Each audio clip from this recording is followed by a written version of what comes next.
dance by the way. When you reach that preacher, I'll say, yes, sir, that's my baby. No, sir, I don't mean baby. Yes, sir, that's my baby.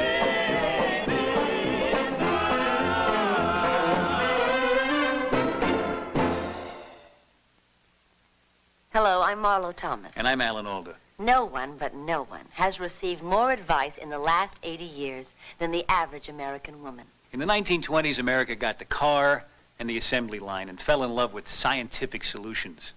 So the American woman got scientific advice on raising children from the Dr. Spock of that day, Dr. John Watson. Number 1, treat children as though they were young adults. 2, never hug them or kiss them.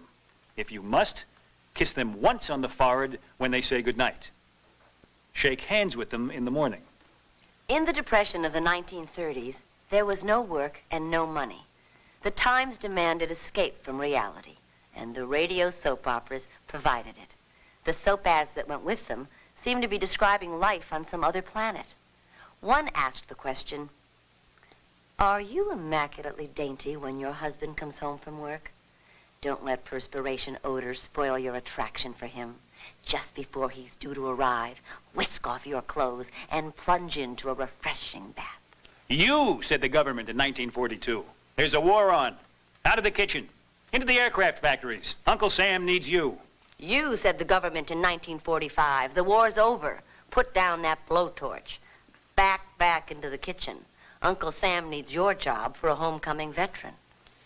In 1950, we had the bomb, and Russia did too. Threatening times. A woman was supposed to be safe and comforting. That meant old-fashioned innocence was in demand again. She was told that good girls don't kiss on the first date. Good girls don't let their boyfriends get to first base, and absolutely not to second base. 10 years later, in the 60s, everything turned around, and the same woman was being told how to conduct an affair on her lunch hour. The thing you gotta watch is your hair. If you come back to the office with locks of damp hair from the post-passion shower, everybody in the typing pool is gonna know you weren't having lunch at lunch. And so it went, from generation to generation. Conflicting advice from the government, the clergy. From the doctors, the bosses. From the media, the mothers, the fathers, the lovers. They all told her, do this, do that. Be her. No, be her. Is it any wonder that the average American woman was up to here with advice? But the 70s became her times. She began to pick and choose which advice she would and would not listen to. And now, she's nobody's baby.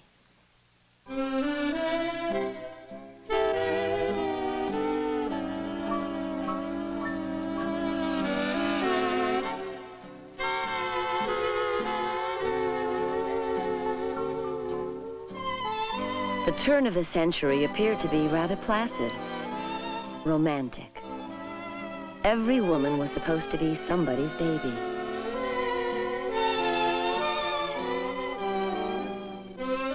The fashion dream girl of the times strapped herself up in a corset and crinolines. She went in at the middle, out in the front, and tried to look as much as possible like an S. But the president's daughter, Alice Roosevelt, epitomized a new spirit. In 1 year, she attended 402 dances. They don't like me a bit, but I don't care. Her father was heard to complain, "I can run the country or I can control Alice, but I cannot do both." By spirit, there is no oppressing, just 'cause I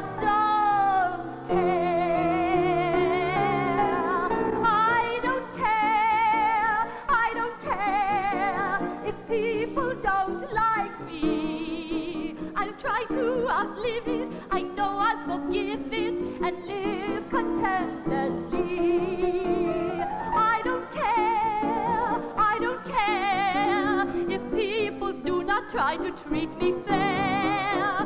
There is naught can amaze me, dislike cannot daze me, 'cause I don't care.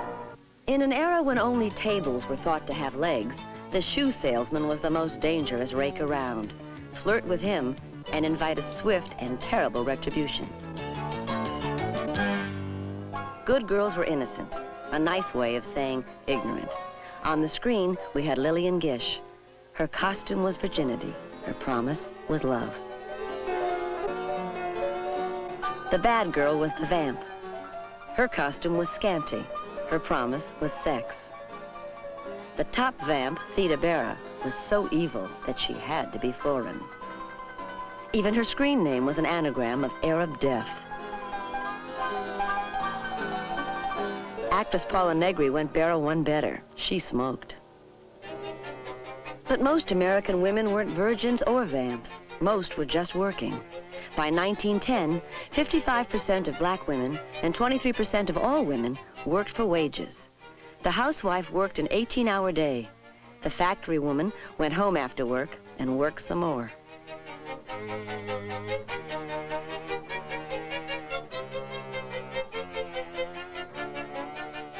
The industrial system employed children as young as 6 and 7 in mines and canneries and airless mills. Playing in the sunshine quickly became a distant memory.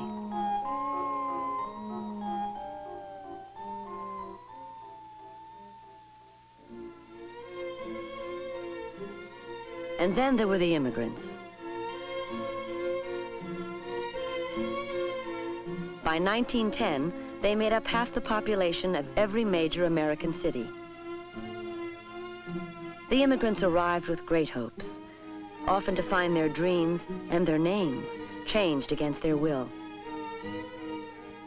They were expecting a golden land. They landed in the worst slums America has ever seen.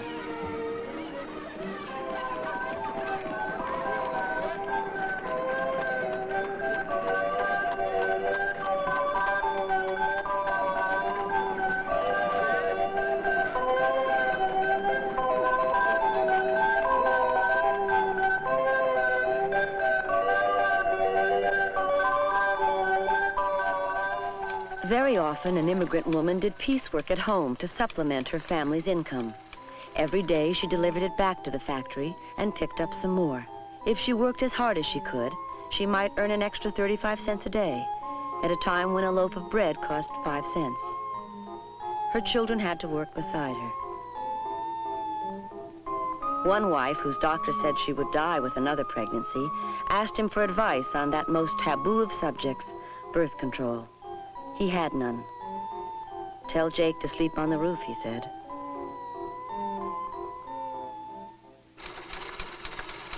In 1911, fire broke out at the Triangle Shirtwaist Factory in New York.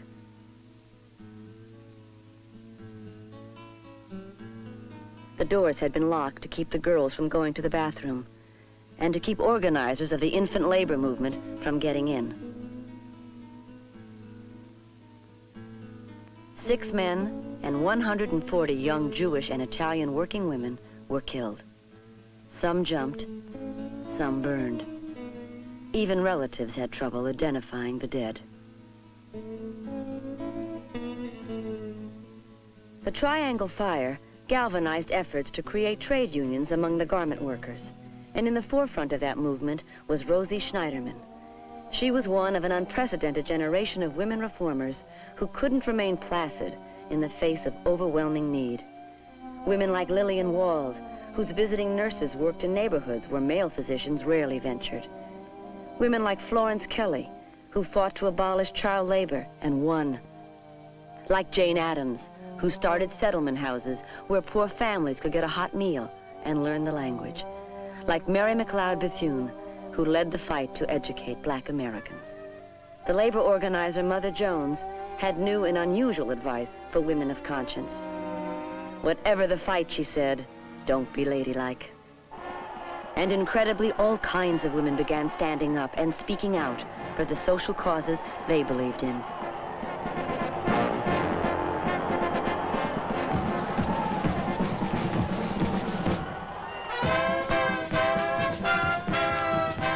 Advisors like the famous family expert of the day, William Walling, predicted that women's rights would turn gentle mothers into Amazonian brawlers. The The First World War was starting, and many suffragists opposed it. How could we fight to defend democracy, they wanted to know, when half the people in our democracy couldn't even vote?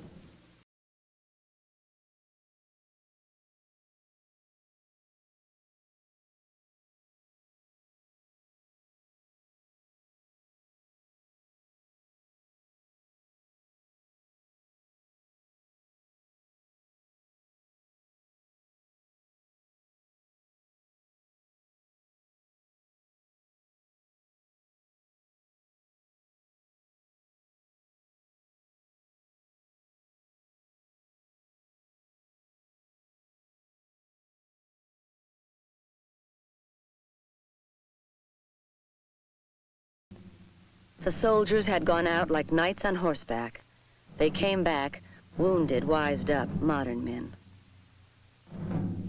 By the war's end in 1918, 321,000 Americans had been killed, captured, or wounded. At home, almost twice as many, over 500,000 more Americans, died in the epidemic of Spanish flu. The women nursed them all, saw it all. It was the end of ignorance. The demands of grown-up women could no longer be denied. Carrie Chapman Catt spoke of the long struggle for the vote. It took George Washington 6 years to rectify men's grievances by war, but it took 72 years to establish women's rights by law. Women's suffrage is a long story of hard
To be dressed smartly today, advised this ad for Scanties, one wears an undergarment of silk and nothingness that goes on or off in just 1 second. The country was enjoying a post-war boom. A scientific expert named Freud said that sex was vital to her health. A businessman named Ford invented a car where she and her man could be alone. By 1928, condoms were a $250 million business. The new woman was a city girl, an office girl, and one boss had this advice for her. I expect from my stenographer the same service I get from the sun, and I expect her all the while to radiate my office with sunshine and sympathetic interest in all the things I am trying to do. For the woman who worked at home, business sold new gadgets that were supposed to cut down household time and motion. Science was to be her savior. But one nurse knew that the only science which could really save women was birth control. Margaret Sanger advocated the diaphragm, a woman's method. Many people are horrified at the idea of birth control, while to me, it is simply the keynote of a new moral program. For many doctors, it was a new business program. From now on, the male gynecologist became a woman's chief advisor on sex. 2 out of 100 women actually went to college. Business had a formula for their future. If they went to work after school, they were sure to be that greatest of corporate assets, overqualified. President Coolidge called the women's schools hotbeds of radicalism. But the real radical went beyond what her background predicted. One woman sailed to the South Seas at a time when few women traveled anywhere alone. Margaret Mead became the greatest anthropologist of her time. I had no reason to doubt that brains were suitable for a woman, she said, as I had my father's kind of mind, which was also his mother's. Business had no formula for the future of a black woman. This was her assembly line in the 1920s.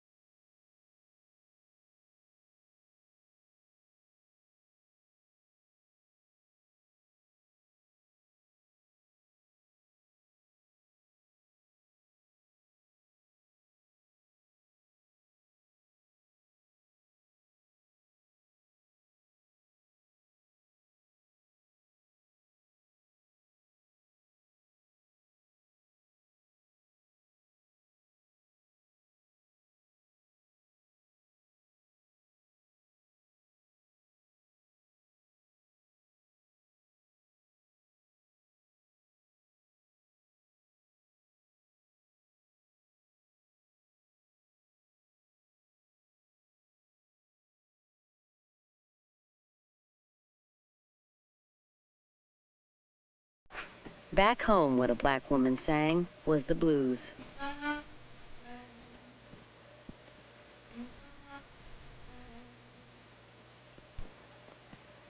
This is Bessie Smith in the only movie she ever made.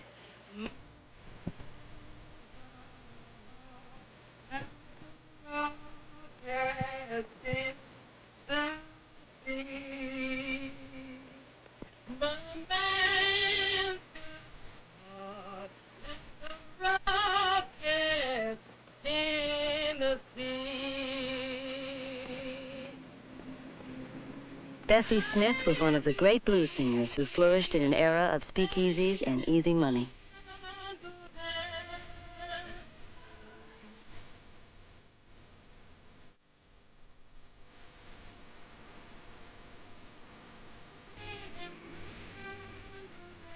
She died in Tennessee as the result of an automobile accident because a nearby white hospital refused to take her in. She was 43.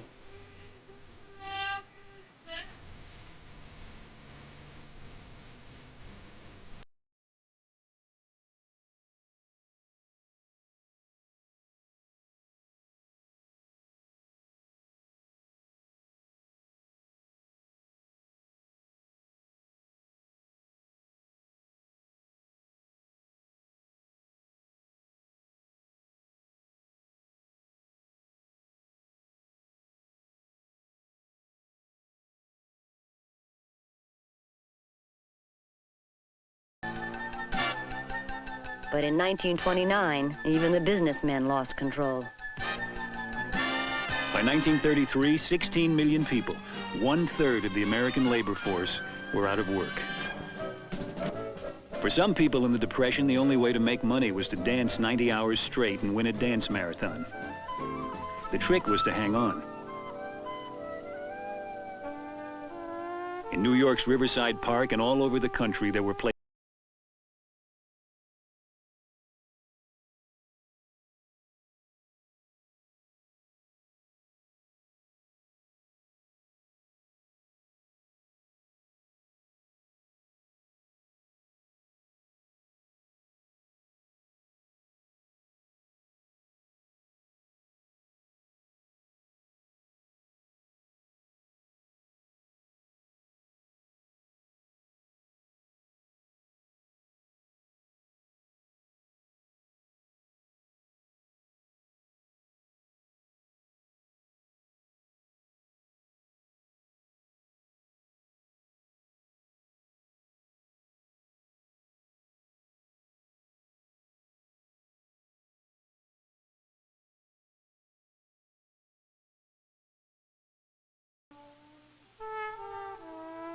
Reality was what people starved on.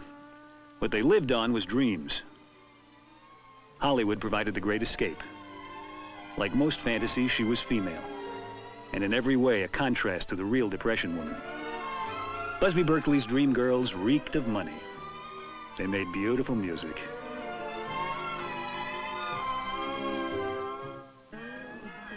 The vamp returned in the person of Mae West, who made the laughs sexier and the sex funnier than ever before.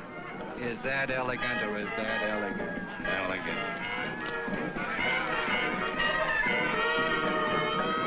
They call me Sister Honky Tonk. I've got the face of a saint. On the level it ain't paint. Beware of these eyes. I'm a devil in disguise. Oh, they call me Sister Honky Tonk. I gotta slam now.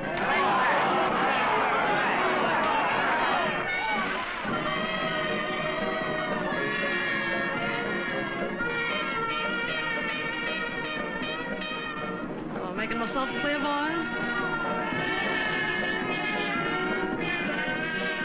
Suckers. See the sugar bowl, do the tootsie roll with the big fat devil's food cake. If you eat too much, you'll awake with a tummy ache on the good ship. Innocence came back, too, in the person of a new superstar, Shirley Temple. She was healthy and hopeful, like President Roosevelt's granddaughter. On the good ship, lollipop. What's our campaign slogan, Sissy? Happy days are here again. Good, that's right.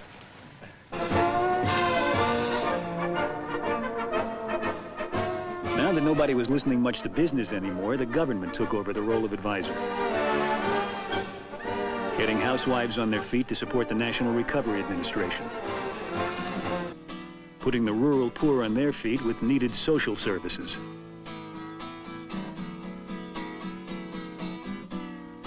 Survival was a national priority, so strength in a woman actually became acceptable. Eleanor Roosevelt may have been shy by nature and reserved by training, but she got her courage from her conscience.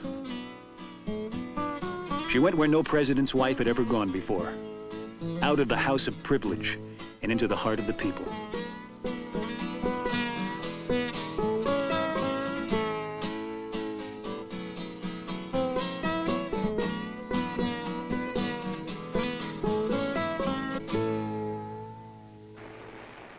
The New Deal brought electrical power to the depressed American farmlands, and that in itself transformed the routine of the farm wife.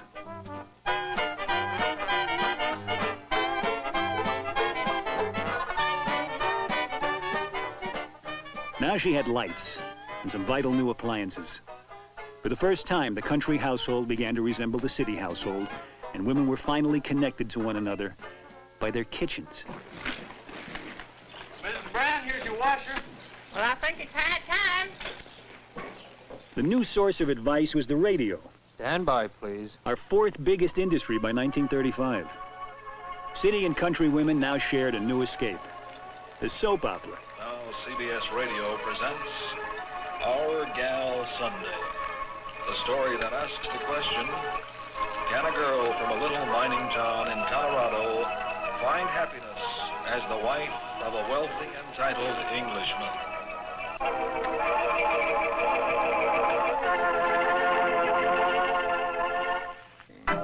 See an Oxidol wash. See how Oxidol washes clothes white for life.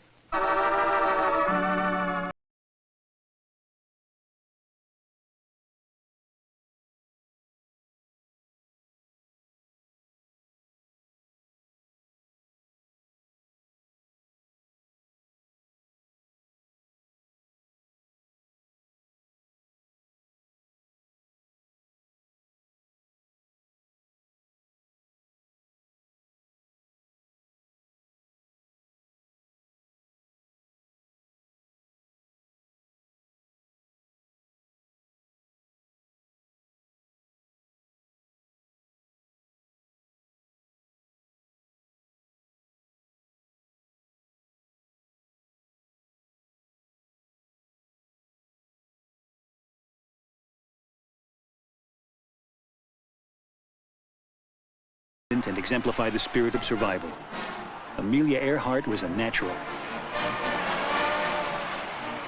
They called her the First Lady of the Air. She spoke out for women's rights. She and her husband, publisher George Putnam, wrote a marriage contract that promised both of them freedom in work and play. Please don't forget the phone just the minute you get there, eh? I will. Goodbye. So long.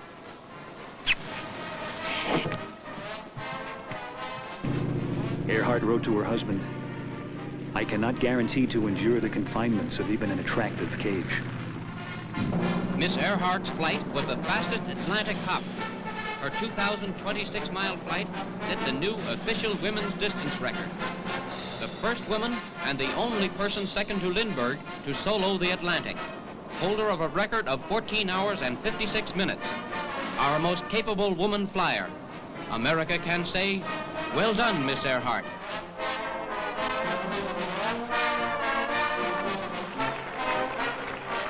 Another heroine of the 30s was Mildred Ella Diedrichson Zaharias.